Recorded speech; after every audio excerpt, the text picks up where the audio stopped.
In this video, we are going to demonstrate the waterfall plot, which is in the plot type menu under spectrum. So we have spectrum, and then we have the waterfall.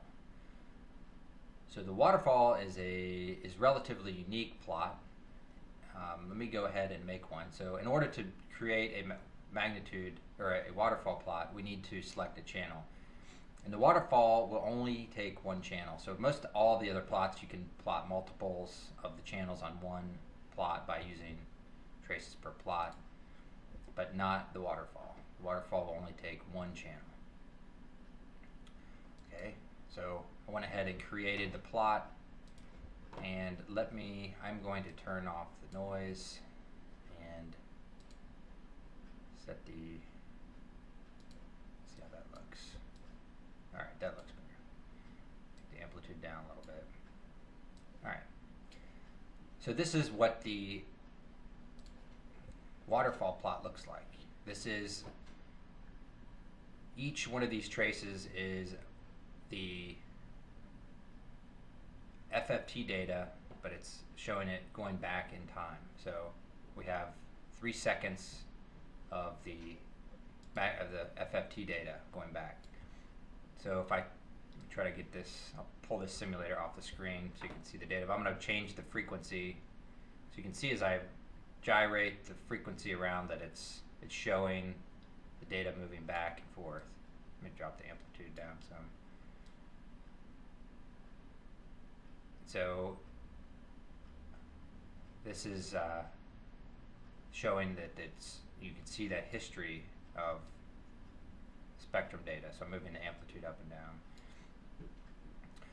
So the interesting thing about this is each one of these traces is spaced out, so, fractions of a second, and that's adjustable, and I'll get to that. But the one thing to note on this is that each one of these traces is not really it's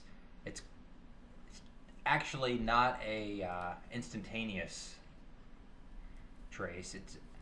What happens is instead of plotting every FFT back in 3 seconds back, which would be many lines here, what's happened is we accumulate the data between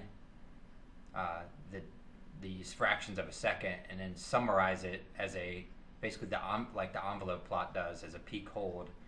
And so what you're getting is basically an envelope over the time, but the envelope is over a short period of time based on the dividing, how you have this divided up.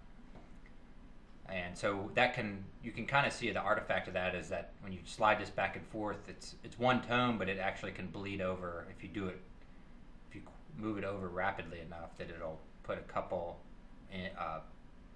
you'll see a couple peaks on one line. That's because it's actually an envelope.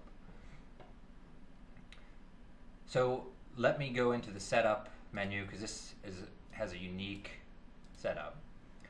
So what we have is it's hard to show all this on one screen. Let me bring this up. So I got some room here. No, not that, I need this.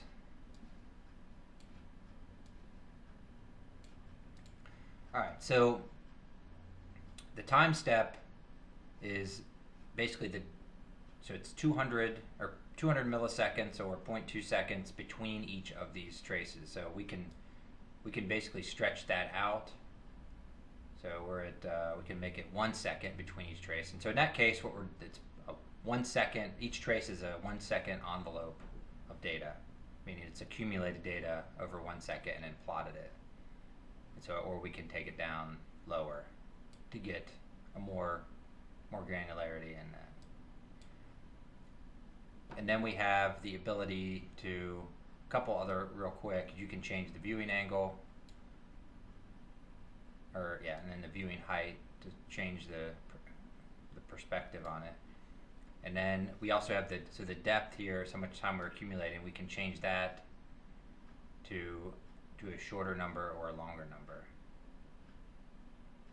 So we're accumulating 10 seconds. And then, so we're not seeing that because this is our axis scaling that we have to adjust, and so we do that here. This is actually the y-axis going back in time, so we can go back for 10 seconds. So we have to adjust that scaling to see that 10 seconds, and then likewise the other axes are scalable, as you would expect. The z-axis is actually the voltage, the amplitude. So we can adjust the max time, the interval between those times, and then the axis scaling to whatever is appropriate. And then the last thing is that we do have the ability to pick a point on here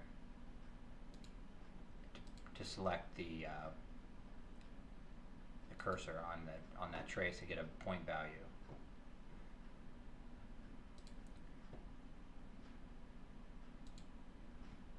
So that is the waterfall plot. So rather unique plot. It's spectrum data, envelope, which is basically envelope data over a small time interval plotted in a 3D fashion to show you the history of the spectrum data.